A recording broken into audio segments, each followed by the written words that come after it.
Hello, I'm Dan Lawrence, your host for Motorsport Speak. We're deviating away from F1 for this episode, our second of the week, as we get things rolling with a pod for 2024. I'm joined by Sportscar editor Phil Oakley and Sportscar reporter Mo Rehman as we go through what happened in Qatar last weekend. And I hope you enjoy our discussion. Hi, I'm Phil Oakley. I'm Sportscar editor for Motorsport Monday. I'm Mo Rehman, Sportscar reporter, and this is Motorsport Speak.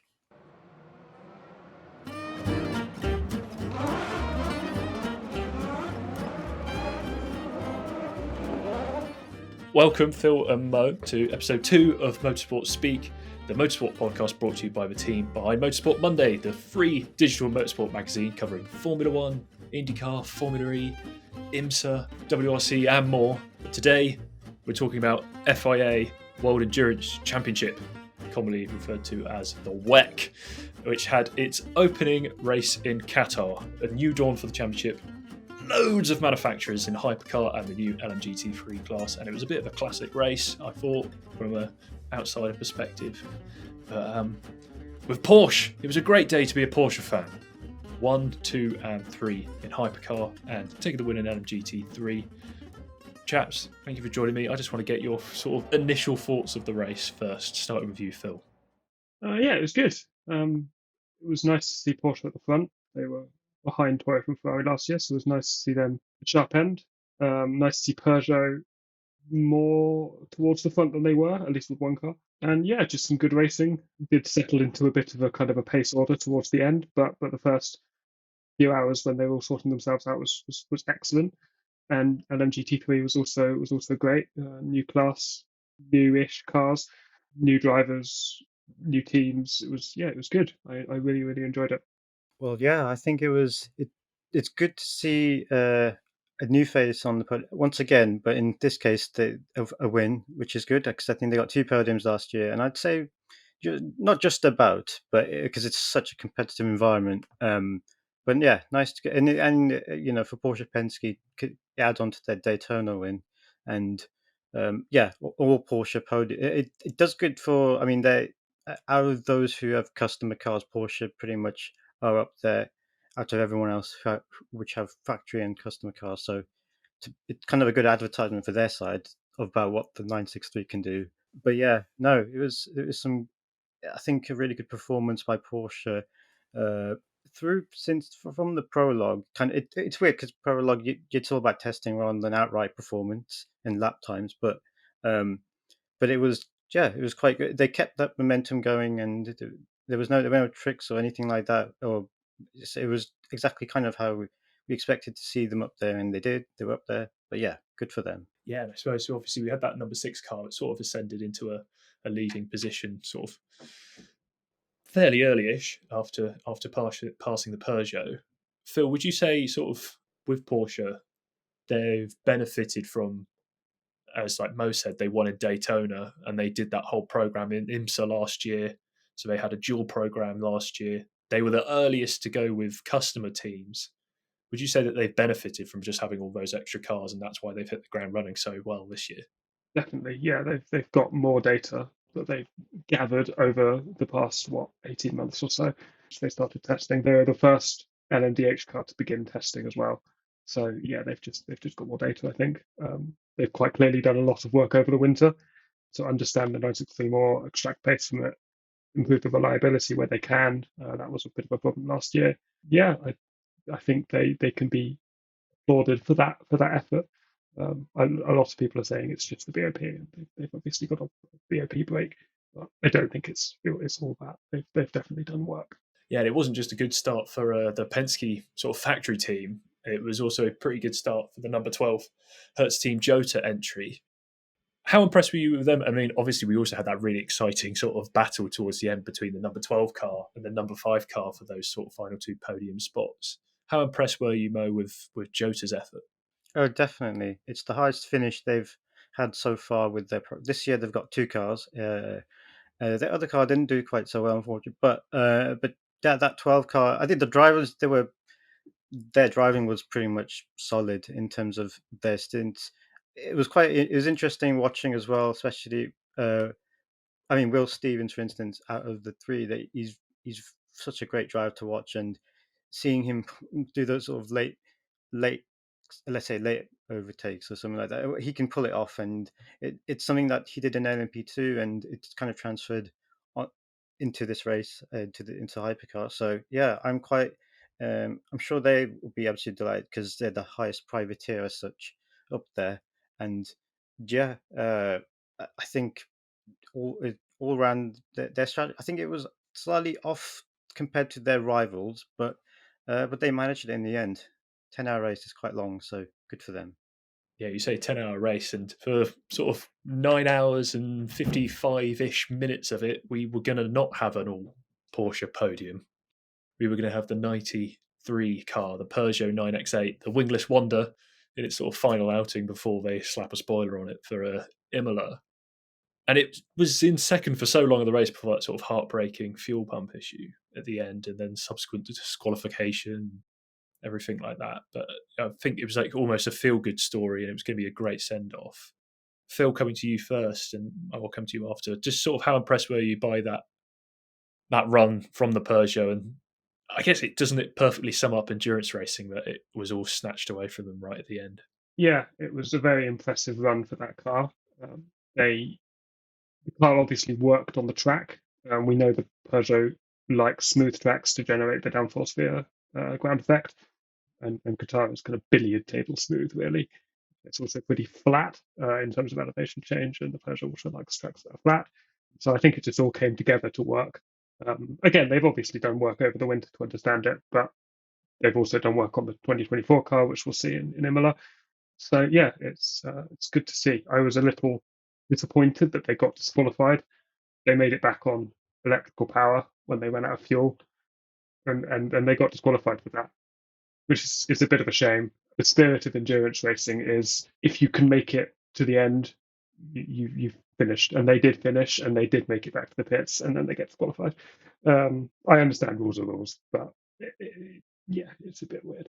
Mo, anything to add here? Yeah, so I mean, I think it was it was a feel good moment to actually see. I'd say what looked like genuine pace, as Phil just described. It was kind of the track for their car, so kind of good to see that follow through without any. I mean, reliability issues was something that littered their campaign last year and the year before that. So it's kind of good that they didn't really encounter supposedly any major issues, and yeah, they were running up there on pace. It was tough to kind of it as you said, it does summarize endurance race so much. I think it's funny, you could look at the timing sheet and see that they're disqualified, but there's such a big story behind that, and yeah, in the WEC, it is kind of, yeah, you get points awarded as you cross the checkered flag fairly straight, and you've got to make it there. And it was, and I think it is quite a tough ending for them in terms of they did have to go on their ERS system, which I think on the Peugeot, you're supposed to use it with a hybrid at 150 kilometers per hour, and that's why, of course, they were crawling off. So, but it is a very distinct, let's say, well, difference between the LMH car and the LMDH, which is why you see them rolling out off from their pit box on electric power, and because they can use it whichever speed. So it was such I think a tough pill to swallow for them, but they've got right to be proud of what they did, I think. Yeah. And then sort of obviously behind the Porsches and in front of some manufacturers that we maybe would have thought before the prologue or before the season opener would be a bit higher in the pecking order. We had the Caddy in fourth, involved in that little scuffle at the start.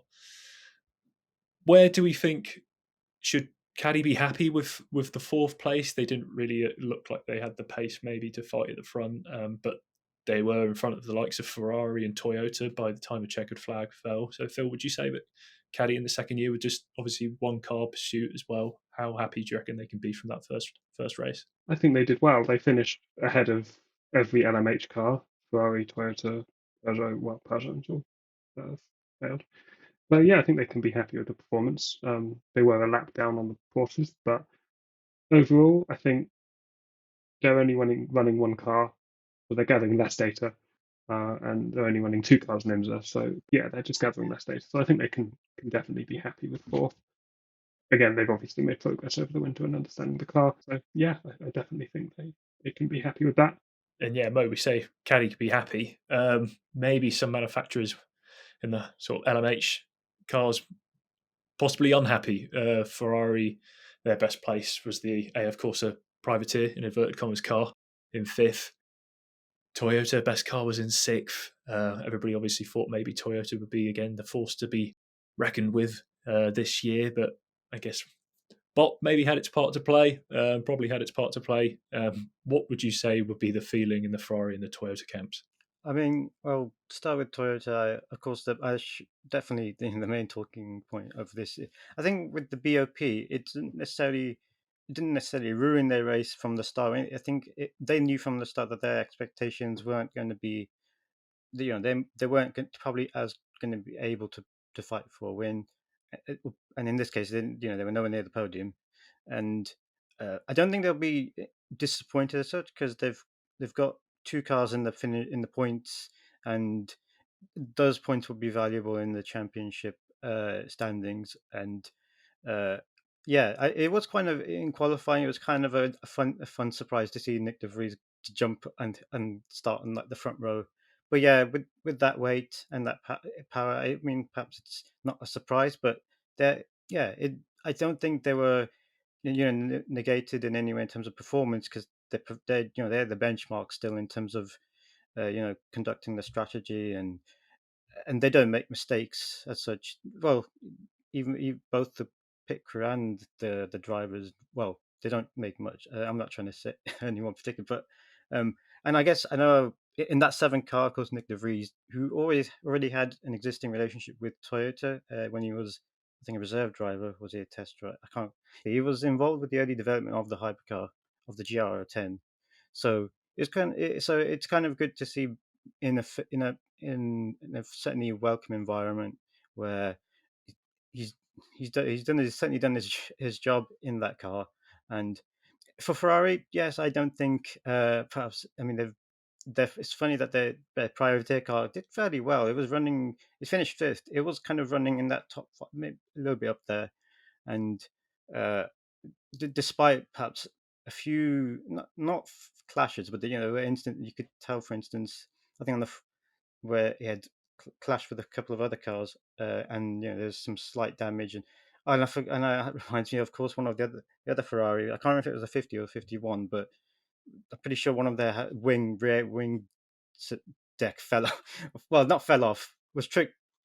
It's the 51 Pigweedy. Exactly, figure it. Yes. Okay. So in that case, in comparison with Toyota, perhaps Ferrari didn't have a smooth of enough a race, and they just didn't quite have that pace to really stay up in that order because there were no safety cars in this. There were no.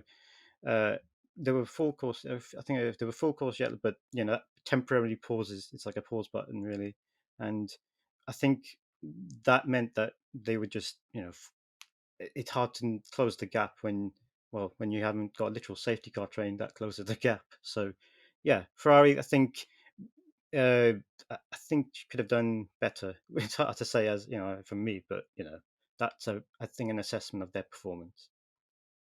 Molina also had the problem with the pit entry, crossing the white line on his first pit stop and then got a drive through. So yeah, just operational errors, I think. Absolutely. I just mentioned that Toyota, their drivers don't, in general, don't make mistakes, and stuff like that can not really. It's a let's say avoidable rather than silly mistake. But yeah, definitely cost them. Drive through is not what you want to do in early on for a 10-hour race. Especially when you were leading. Yep, they were leading, and then the Peugeot got through, leading it. Peugeot get through before the pit stop. I think Muller did. But yeah, second before the stops, and then dropped right down. Another manufacturer I think will be pretty happy is Alpine. They finished 8th on debut with the A424, which is the only new car in WEC to score points. I think that's right. So yeah, they'll be I'm sure really very pleased with that. It was a good run from them, I think, considering they were new. And Phil, you wrote obviously on motorsportweek.com that you had your concerns about the Mechachrome engine, but it seemed to sort of weather the storm. Yeah, at least initially they did have some kind of engine issue in practice, I think, but was pretty good during the race. Faultless during the race, really. And yeah, they took 8th, which is excellent. Yeah, a good start for them. And obviously, they were one of a number of new entrants in the main hypercar category. You had the BMWs run by WRT. You had the Iron Lynx Lamborghini, and also the sort of privateer. And you're going to have to correct me because I keep reading this, and I keep trying to think, how am I pronouncing this? Is it Isota Fraschini? Foschini, yeah, Foschini, yeah, yeah. I was corrected when I pronounced it to back to sports team principal at Sebring last year. And he was like, it's Foschini yeah, I can't remember how you say it. I can never get it right. It was definitely easier to pronounce Van Wall and Glickenhaus, wasn't it? Yes, they did really well. They for their first race in the championship with a new car, a hybrid car as well, which Duquesne have never raced. Duquesne don't really do world championship level racing. They've done one a few times, but other than that, they haven't done WC before really. So yeah, I think they can be very happy with 5 hours of data gathered, and they had a suspension issue which wasn't related to the hybrid, I don't think. So yeah, I think they can be pretty pleased with that, and they just need to close the gap pace wise. I'm sure balance of performance will get them a little bit of the way there. And Mo, with BMW, how would you assess their sort of? It's not really well, it's their debut in the WEC with this car and a debut for WRT in a racing condition with this car. But Rahal Letterman Lanigan Racing have been running it in IMSA for a year already. But how would you assess their first run in WEC? Well, yeah, I think they did. I guess okay. They have got they have got that let's say year of data as such. WRT, who they partner with for this, they're very experienced and quite successful in sports cars. So they've got uh, they're in good. Well, at least those cars were in good hands. They've got some good drivers, but I think I think it could have. They would have liked a better race, certainly. To get into the points and actually get a bit of to actually get involved in a bit. And I think I can't remember correctly if it was both cars or just one car. Didn't they have to do a brake change at some point? I'm pretty sure they did have to. They brought in the garage or something and did a brake change, which is not something exactly. Which in a ten, I mean, it's not concerning because it's a new thing for them. And but yeah, that in a 10-hour race, even though because I remember in Bahrain, which has especially after turn 1, turn 3, and then almost the final, they have heavy braking zones basically, which cause teams to concern about the brakes. But I think it was some GT teams did do that back then. But anyway, so I can understand why they did it, and but yeah, I think they would have been. I think we'll give it time. Of course, this is their first WEC race, but yeah, I'm sure they would like to be a bit more in the competition. And Alpine, I think, yeah, as you said, they're the only one the new car in the points. I mean, it looks. I think I like the Alpine. It looks really good. And yeah, did have concern. I mean, not primarily too many concerns, but a little bit about the Mechachrome origin and its history in the it hasn't really been a positive one. So it's good that they've heavily modified it, and that's how they're saying it. It's turbocharged and so on. So it's not it's not quite just they've dropped one in and that's it. But yeah, it should be interesting to see how they progress uh, throughout the season. Yeah, I think Alpine can probably be happier with their efforts in Qatar than in Bahrain in Formula One, which myself and Motorsport Monday editor Taylor Powling discussed in another episode of the podcast. Didn't go very well. Phil, we've got one more sort of name that we haven't covered just yet in hypercar, and that's Lamborghini, the Iron Lynx run project. How would you see the SC63? How do you think it went for them, and how would they assess their first run? I think they were all right. I think they struggled maybe a little bit for pace. I don't think they had any major problems as such. I don't think they ever went into the garage or anything. So reliability seemed to be okay, but I think they just struggled a little bit for pace. But I'm sure that's something they can improve over time. It's the car's first run. It's also the Ligier chassis' first run in LMDH form. So yeah, I'm sure they'll build on that. They're gathering a lot less data than all the other teams. They're only running one car in WEC and one car in IMSA for the endurance races only, which is what 5 races a year. So they're gathering a lot less data. So they're kind of starting on the back foot before any racing's even begun, really.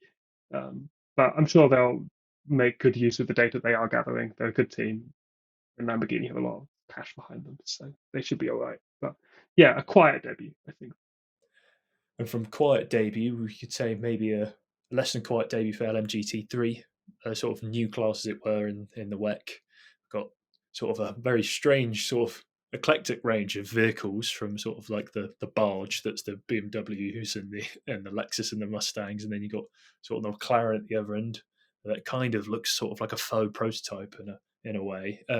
What did you both make of the sort of the first race for that class? Yeah, I think it was really good. There's new teams, there's new cars, there's new drivers. There were no issues with drivers, though, as far as I could tell. I think the major issue was the extra Takeshi Kimura crash a couple of hours from the end. But other than that, there were no real issues. There were no safety cars caused by any LMGT3s or hypercars. So yeah, it was a good race. Porsche obviously had the pace on everyone. They pretty quickly took the lead with the 92 car, and from then on really controlled it. And Aston Martin came through, and then TF Sport dropped back a bit. They qualified on pole, but they finished quite a way back, I think. Oh, the car that qualified on pole actually retired. That's right. Yes. And then the other car finished quite a way down the order. Um, so yeah, it was a good race though. I enjoyed it. Mo, would you agree with that? And then and obviously with the Porsche doing really well, taking the victory. The FIA GT3 formula is proven to be very successful, and it's probably across sports car racing probably the most prevalent formula around the world. So it's perhaps no surprise to see that it did quite well in terms of its first outing. I know beforehand drivers talked about, with the ABS you can you'll be convinced to just, you won't see lockups. Drivers will be able to absolutely go late on the brakes, arguably perhaps brake with more confidence than probably some of the hypercar drivers. So yeah, in that sense, it was good to see that it did give some action. That 92 car did dominate really for that first. Well, it's interesting because they dominated for the. I think they built the gap up to, like, I'd say 20 seconds over second place. Then it kind of drew back a bit. I think with their bronze driver continuing, and I think that's what many of these teams wanted to address. I think it's for the silver and bronze drivers each. They have to conduct 2 hours and 55 minutes, I think, is driving time.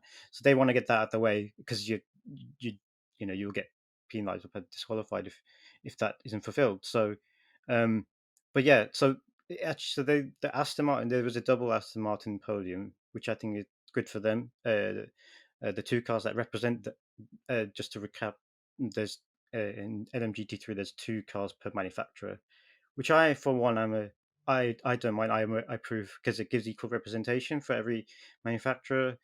For the BOP to be, I think, not to pick out like the Corvette from last year, but I don't think the FIA, it would be preferable from their position to have that one Corvette with where have you got much, for Porsches and for, so it was. And also, yeah, needless to say, all this representation is just great. And I think, I'm not to say, Ben Keating was such an amazing name in GT3. He's a very, very credible bronze driver, but the fact that he isn't kind of here, and it makes way for some new names and to establish themselves. And besides the Lexus Takeshi Kimura with a bit of off action, it was quite good to see that that Porsche.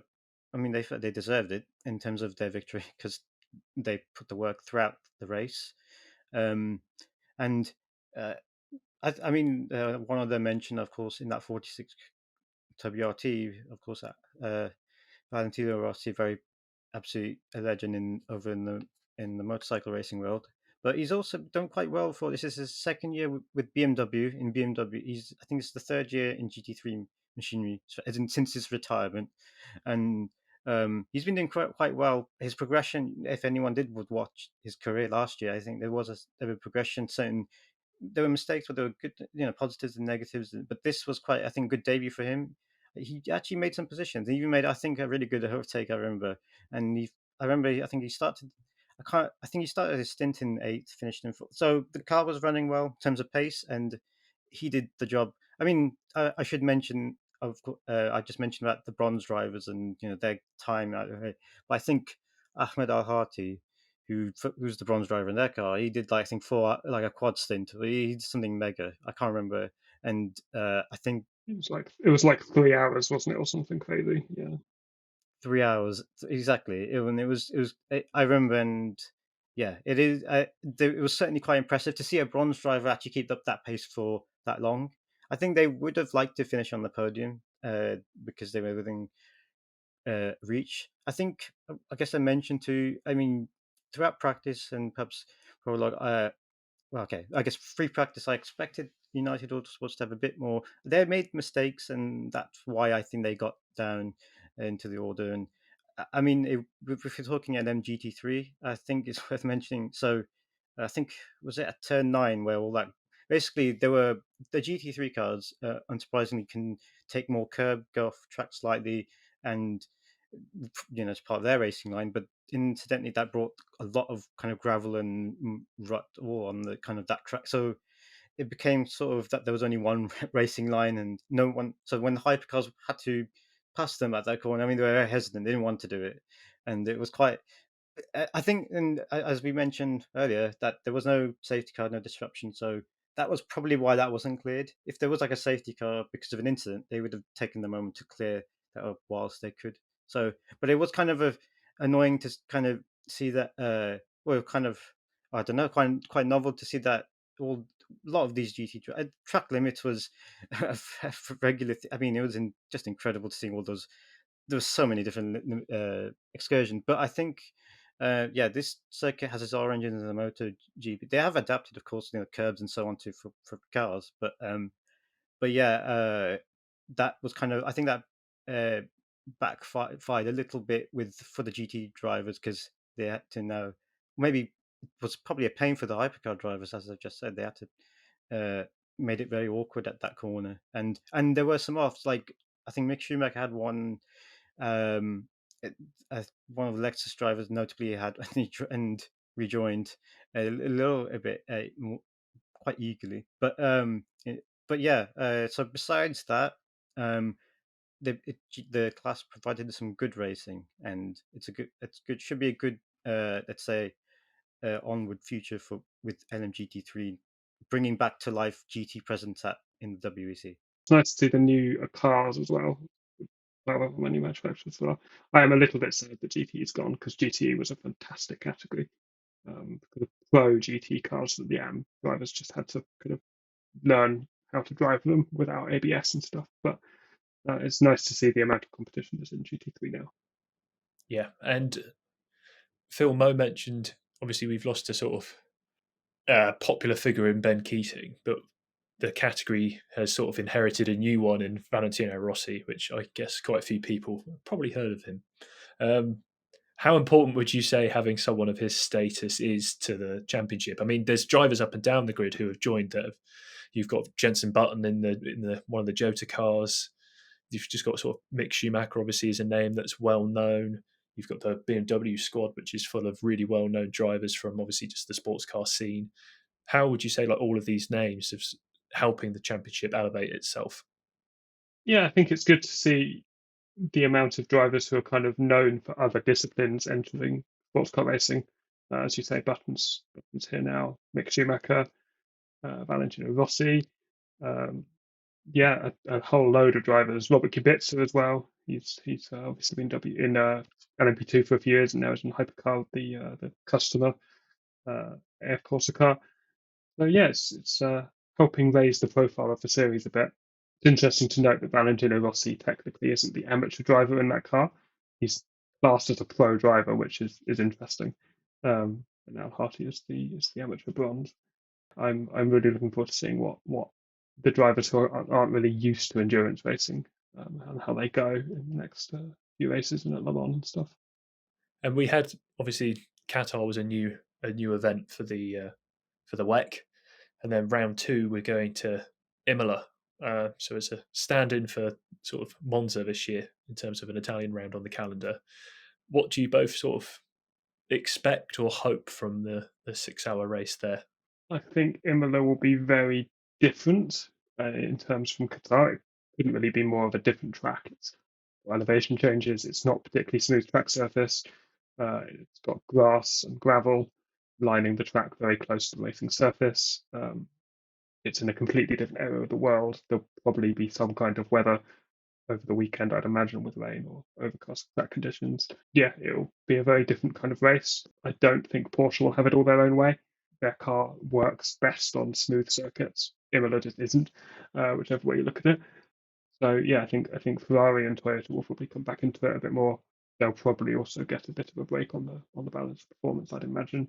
It'll be also tough for the hypercars to pass the LMGT3s because Imola's just narrow and old. So I'd imagine there'll be more safety cars and full course yellows. And yeah, that was definitely my assessment when I saw Imola being the circuit listed on the calendar when it was announced. Is the width of the track. I thought with just traffic, that's going to be a really interesting. It's going to be quite hectic. So yeah, it's been on the ALMS calendar for a few years, and it's had its fair share of incidents. I've also driven it on iRacing quite a bit, and overtaking traffic in a faster car or continually looking in your mirrors at if you're a slower car at Imola is constant work to be on your game and not have problems. So yeah, I'm looking forward to seeing how drivers deal with it. Mo, would you agree with that assessment for Imola, or what are you sort of hoping to see from the race? Yeah, well, I do agree with a lot of what Phil mentioned. Yeah, it's a narrow circuit, and I guess not to hit to compare that to the Qatar venue, which let's say I'm not trying to say it's a featureless circuit because it does have some exciting and it gave some good racing, which actually surprised me. I thought it wasn't I thought it wasn't going to be exciting as it was, but so that's a kind of good surprise. But yeah, Imola in comparison is anything but featureless, and especially I mean you got those two different chicanes as such. I think it will be challenging uh, to see faster cars, uh, dealing with each other really, GT car or hypercar. I think it's kind of one of those moments where you appreciate perhaps the LMP2. I mean, it would be chaos if the LMP2 was also in there, because I think the difference there's a more prominent speed difference between uh, a hypercar and a GT car, and without that in the middle, it just makes the interaction so much more smoother. Because, for instance, I remember speaking to some drivers with pre-season GT drivers, and they kind of a couple of them, very experienced, talked about how because of hypercar and LMP2, they had to cut the power a little bit, and they're trying to pace that. I mean, it was a little bit of a mess, and kind of it intruded on their rate. So this shouldn't be a case where hypercars aren't going to intrude. But I guess in that sense, it's not. They could intrude on their race through meeting each other in lap traffic. But it should be. I mean, yeah, it should be certainly some action. And the ACO, the European Le Mans Series, yeah, they've posted a race there for many a few years, quite a few years, and so they will have, I guess, some understanding of what it's like there. It's not too brand new, but um, but yeah, I think it will be quite an intense race as well. Qualifying could be all right because it's one of those tracks which can make qualifying, I think, fun for drivers. So yeah, interesting to see what happens. Yeah, you mentioned, Mo, that drivers will be more familiar with it. In particular, the F1 drivers should be more familiar, the former F1 drivers. So Mick Schumacher, Jenson Button, who are the drivers I can think of who will be more familiar with Imola than Qatar, which I think was probably brand new to them. I think maybe not Mick Schumacher. I can't remember. Yeah, I think in particular Jenson Button, who wasn't quite on the pace at Qatar. I think he'll probably be more on it at Imola just because he had to learn a brand new circuit. Although then most of the field did, so it might not be such an advantage. It's hard to say. No, I mean, it's an interesting point. Obviously, Jenson Button is a notable name in the grid of many other notable names. But yeah, I mean, I can only recall when he first drove in a hypercar. Well, a GTP. This was back at the Petit Le Mans, I think. Yeah, it was Petit Le Mans. He did quite a good job there, as in from the moment he got in the car, he was setting fairly strong lap times, and I think it was actually the fastest. He set the fastest lap time of that car he was in. So, yeah, I'm sure the new circuit probably didn't stumble him at all, but it would be. I think I mean, I don't know how you guys did, but it's kind of good to see a name not only like that here, but he seems to enjoy sports car endurance racing. Of course, doing the NASCAR, the stock car, the Garage 56 at Le Mans last year was such a left field thing and was a fan favorite. But yeah, now he's not. But he's not just here for now and again thing or a one off. It's a genuine program that I think it's good to see him back in the WEC, and it's you can tell that he's glad to be back here as well. Seems like he might be around for a few years, which is good. Yeah, and I think it's good how much he sort of enjoys it, like you said, Mo, and how he seems to be sort of promoting it as well. Being sort of, he's a good spokesperson for the series, especially being someone who's coming from an outside space. Hopefully, going to bring new fans to it. Hopefully, going to bring more attention to it. The same with Rossi. The same with all these new manufacturers. The same with new circuits that I guess maybe fans from other series are going to be more familiar with. It seems like everything's in a good place, and yeah, I would say maybe that's a good place for us to end our conversation. I want to thank you both for joining me, and I'm now going to do my end spiel bit for the podcast, which is make sure you like, subscribe, review on any of the podcast platforms that you choose to listen to Motorsport Speak on. Make sure you subscribe to Motorsport Monday, our free digital magazine at motorsportmonday.com. Keep up to date 24/7 with not only sports car news, but single-seaters, two-wheels, off-road, the works on motorsportweek.com. And follow us on social media at Motorsport Week on X, formerly known as Twitter, Instagram, Facebook, TikTok, YouTube, and even LinkedIn if you fancy it. And that's all from us.